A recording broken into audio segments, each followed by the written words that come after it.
The corridors of Caligula's palace did not echo with political debates. They echoed with people begging for mercy. Under his rule, Rome's elite discovered a new category of terror. A terror where fathers were pushed to auction away the purity of their own daughters, and husbands were forced to cheer while their wives were humiliated as if it was some twisted stage show. This was not random insanity. It was intentional, a calculated system where cruelty was not an exception. It was the daily routine. All of it logged in official records, listed like any mundane expense of the empire. Every horror had a price tag, an entry number, and a procedure. And through this mechanism, the greatest empire of the ancient world bowed before a machine of organized depravity. To understand how Rome reached that point, we have to rewind to the moment a smiling young man was hailed as Rome's great hope. Before we dive deeper into this descent, make sure to help this small channel grow. Hit the like button and subscribe so you never miss any of our darker historical explorations. Gaius Julius Caesar Germanicus, known to the world as Caligula because of the little soldier boots he wore as a child, was the adored son of a beloved Roman general. His ascent to power was welcomed like a miracle. People celebrated for a full 100 days. To the crowds, he represented the continuation of a legendary dynasty. Senators finally relaxed after the suffocating paranoia of Emperor Tiberius. Nobody imagined that this charismatic, well-educated, charming young man would become the mastermind behind the most structured system of moral corruption Rome would ever witness. His early years were a blend of privilege and trauma. He was raised among soldiers, revered by the legions who worshipped his father. When he was young, he saw the high stakes of imperial politics up close, the suspicious death of Germanicus almost certainly by poison, the exile of his mother Agrippina the Elder, the execution or imprisonment of his older brothers. The boy who would become Caligula learned early that in Rome survival hinged on deception. Living in the palace of Tiberius taught him to wear a mask, so he played the harmless court jester, the non-threatening nephew. When at last he ascended the throne, all seemed transformed. He cut taxes, freed political prisoners, staged grand public games, repaired roads and aqueducts, and rewarded the legions. Rome celebrated him. Flowers covered his path, children chanted his name, senators vied for his gaze. The fear-driven rule of Tiberius felt like a distant nightmare. Caligula walked openly among the people, dined with senators, mingled in public festivals. He seemed generous, approachable, divine. The gods must have finally smiled on Rome. Then in the autumn of 37, a mysterious illness struck. The emperor lay at death's door for weeks. According to court doctors, his fever climbed beyond any human limit. He convulsed so violently that his guards had to restrain him, and in delirium he declared that he spoke with Jupiter himself. Rome froze. Priests sacrificed endlessly, citizens offered their lives if only their emperor would live. When he at last opened his eyes, something fundamental had shifted. His first command thereafter, every god statue in Rome must bear his face. Then his body told the truth his words tried to hide. Once warm, lively eyes grew hollow, pupils dilated, his nights became endless. He wandered the palace in insomnia, whispered to statues, spoke to the moon, and at dawn was found naked in the garden, covered in soil, claiming he planted the destiny of Rome. But what he planted was darker than any vineyard. His descent began in his own household with sisters Drusilla, Julia Livilla, and Agrippina the Younger. They ceased to be family and became instruments. His obsession with Drusilla reached public display. He seated her in places reserved only for empresses, styled her as his Diana. When she died in 38, he plunged into rage. He imposed a ruinous mourning period, no laughter, no bathing, no family meals, and punished anyone who showed happiness with execution. With Drusilla gone, his attention turned to the daughters and wives of Rome's elite.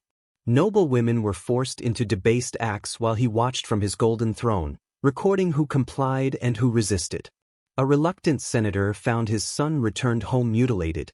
Another enthusiastic supporter found himself free but broken. The signal was clear: there is no neutrality in Caligula's Rome. Even the examinations conducted by physician Lucius Scribonius became state policy, Noble women tested for fertility under the emperor's gaze, fees and contributions standardized, revenue flowing directly into the imperial treasury. The palace had become a temple of divine service, rooms named for gods, corridors ritualized, a machine built to crush dignity and resistance alike. There was even a hall dedicated to Priapus, where humiliation was ritual.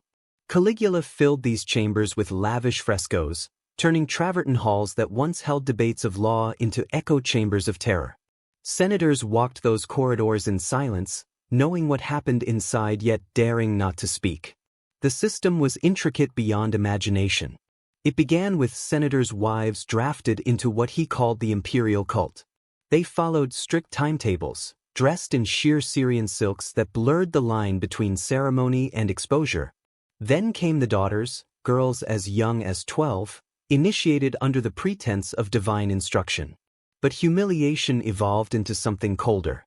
Secret memos detailed a program of selective breeding. Women deemed fertile were compelled to bear children raised as imperial dependents, separated from fathers, catalogued in ledgers that recorded every birth, miscarriage, and infant death. Men too were not spared. Caligula ordered the sons of Rome's nobles to be feminized, dressed in saffron tunics, their faces painted white and red, paraded before banquets, and sold for the night. His cruelty was not driven by desire but by dominance. Every act declared his supremacy, nothing sacred, nothing untouchable. He weaponized families against themselves. Parents became witnesses and accomplices, signing contracts, carrying torches in their children's ruin. The Senate even passed laws sanctifying his abuse, declaring his body divine so that any union with him became worship. It was legal machinery built to legitimize desecration. Senator Cornelius learned what defiance cost. When he refused to surrender his wife, his 8-year-old son was found alive on the Senate steps, mutilated, bearing a carved message that left no doubt. That afternoon, Cornelius delivered Libya to the emperor. Months later, when she conceived, he was forced to acknowledge the child as heir. Humiliation became law. Running this nightmare required a full administration, clerks, physicians, midwives, guards, accountants. Each file detailed the victim's name, age, body, acts performed, pregnancies, injuries, and fees. Each functionary claimed they merely followed orders. Nobody was the monster, yet everyone was. Full moons brought the emperor's spectacles, staged fertility rites in his private amphitheater. Gladiators, Nubian captives, even animals were paired with chosen victims while husbands watched from marble seats, masks of composure hiding agony. Scribes documented everything. Vendors, healers, and tutors turned suffering into commerce. Profit made the horror sustainable. Greed kept the machinery turning. And through it all, Caligula stood at the center, not just committing atrocities, but making Rome itself complicit in them. Caligula built a world where atrocity paid, and Rome learned to profit from pain. Priests blessed what they knew was forced. Poets wrapped horror in verses. The palace archives filled with ledgers that turned agony into statistics. Every scar, every birth, every silence became part of an empire built on complicity. When rebellion came, it rose not from virtue but from humiliation.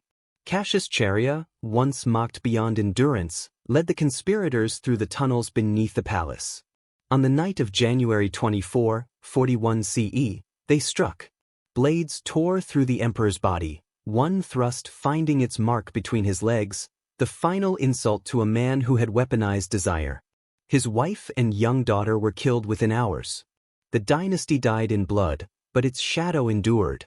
Claudius ordered Caligula's name erased, his statues shattered, his coins melted. Yet memory cannot be censored. The children born of his cruelty grew up not knowing their origins. Fathers who once obeyed could never again face their daughters. The ledgers survived, hidden, copied, reinterpreted. Caligula's death ended a tyrant, not the system he created. He had written the manual for turning power into obedience, atrocity into policy. And long after his body was gone, Rome still followed its pages, proving that some evils do not perish, they adapt.